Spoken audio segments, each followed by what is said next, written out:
হাই everyone, আজি এটা মোৰ বিশেষভাৱে এনেকুৱা এটা মনটো মোৰ মানে বহুত ভাল লাগিছে মানে কি ক'ম আৰু মানে মোৰ 1K কমপ্লিট হৈ গ'ল আৰু 4000 ঘণ্টা অতিক্ৰম হৈ গ'ল আৰু মই আজি মোৰ গাঁওখন দেখাবলৈ চেষ্টা কৰিম। আহকচোন এতিয়া মই গাঁওখন কেনেকৈ দেখাম মানে এতিয়া মই দেখাবলৈ মই যাব লাগিব এইখন চাইকেলেৰে। এইখন চাইকেলেই মোৰ জীৱন, চাইকেলেই মোৰ সকলোখিনি। এই চাইকেলখনেৰে মই যাম আজি, সকলো আপোনালোকক দেখুৱাম। বলক আমি ভিডিঅ'টো ষ্টাৰ্ট কৰোঁ। এইটো হৈছে আমাৰ পদূলি, কিমান এটা ধুনীয়া লাগিছে। এইটো হৈছে আমাৰ পদূলি, ধুনীয়া এটা পৰিৱেশৰ মাজত আমাৰ এই পদূলিটো হৈছে।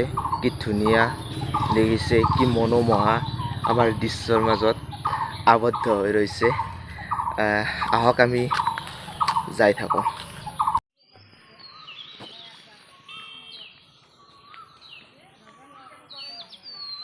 পিছে আমাৰ গোপাল ধান আৰু সেইফালে আমাৰ ডাঙৰ চুপাৰ এটা ৰাজহুৱা পুখুৰী আছে। কি ধুনীয়া এটা পৰিৱেশৰ মাজত সৃষ্টি হৈছে সেই পুখুৰীটো। আহক আমি আৰু যাই থাকোঁ। মনোমোহা প্ৰকৃতিৰ মাজত এয়া আমাৰ ডাঙৰ চুপাৰ পুখুৰীটো। কিমান যে ধুনীয়া লাগিছে এই পুখুৰীটো, আৰু পানী খাবলৈ ব্যৱহাৰ কৰিছিল আগতে।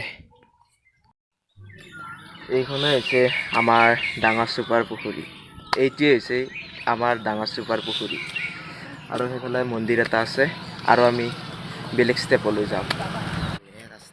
মধুকুছি গাঁওখন আচলতে মৌৰ পৰা হৈছে, মানে মৌ মানে হ'ল মধু, কুচিটো লগাই দিয়া হৈছে তাত। মানে আমাৰ এই মধুকুছি গাঁওখনত বহুতো মৌ পোৱা গৈছিল, তাৰ পৰাই এই মধুকুছি গাঁওখন হৈছে আৰু। মিষ্টাৰ ইলাস্তই আজি অলপ ঘূৰো ৰ।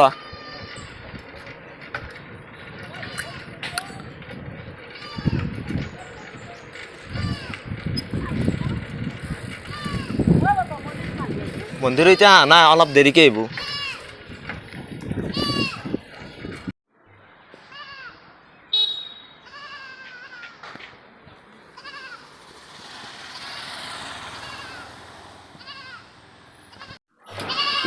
এইটো হৈছে শিৱ মন্দিৰ মধুকুছি।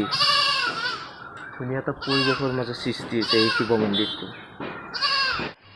আৰু আজি ফাংচন আছে আৰু ফাংচনত মুকুতা ডেকা আহিব আৰু বিভিন্ন ধৰণৰ শিল্পী আহিব। আৰু আমি যাই থাকোঁ। এইখন মধুকুছি চক। কি ধুনীয়া এটা পৰিৱেশ দৃশ্য। আৰু এইখন হৈছে MV স্কুল, ইয়াতো মই পঢ়ি গৈছিলোঁ। আৰু এইফালে যাব পাৰি, এইফালে বটদল যাব পাৰি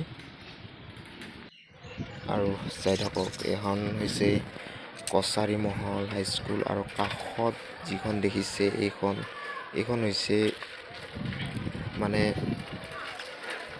ভেটেনাৰী অৰ্থাৎ পশু চিকিৎসালয়। আৰু এইখন দেখিছে আপোনালোকে, এইখন ইয়াত খেল হয়, হাইস্কুল খেলপথাৰ বুলি কয় এই ঠাইখিনিত। আৰু অলপ গ'লেই আমি পামগৈ ছোৱালী স্কুল। এইখন যে দেখিছে আপোনালোকে, এইখন হৈছে ছোৱালী হাইস্কুল। বহুত ধুনীয়া এটা প্ৰাকৃতিক দৃশ্যৰ মাজত, আৰু অংগনবাদী আছে কাষতে। আৰু আমাৰ ইয়াৰ মধুকুছি পঞ্চায়তটো আপোনালোকক দেখুৱাম। এইটো হৈছে মধুকুছি গাঁও পঞ্চায়ত।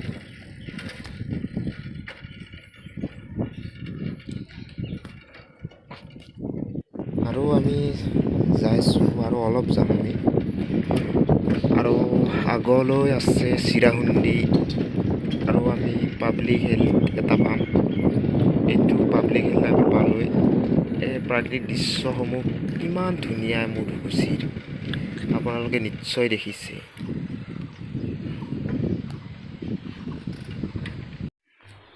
এইটো হৈছে পাব্লিক হেল্থ আৰু সেইফালে আমি কছাৰী মহল হাইস্কুলখন এৰি আহিলোঁ।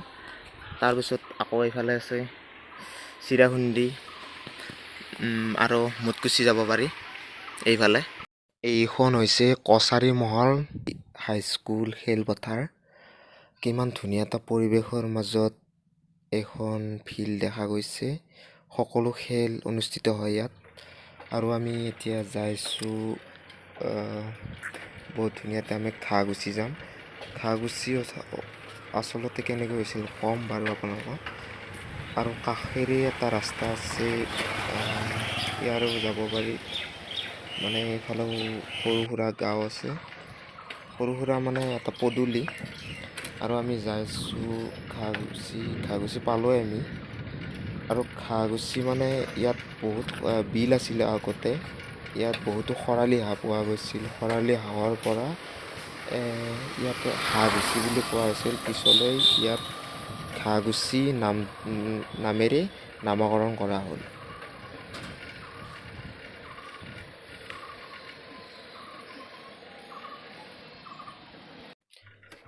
মধুকুছিত যোৱা সকলোবোৰ ৰাস্তাই পদূলিবোৰ বহুত ধুনীয়া।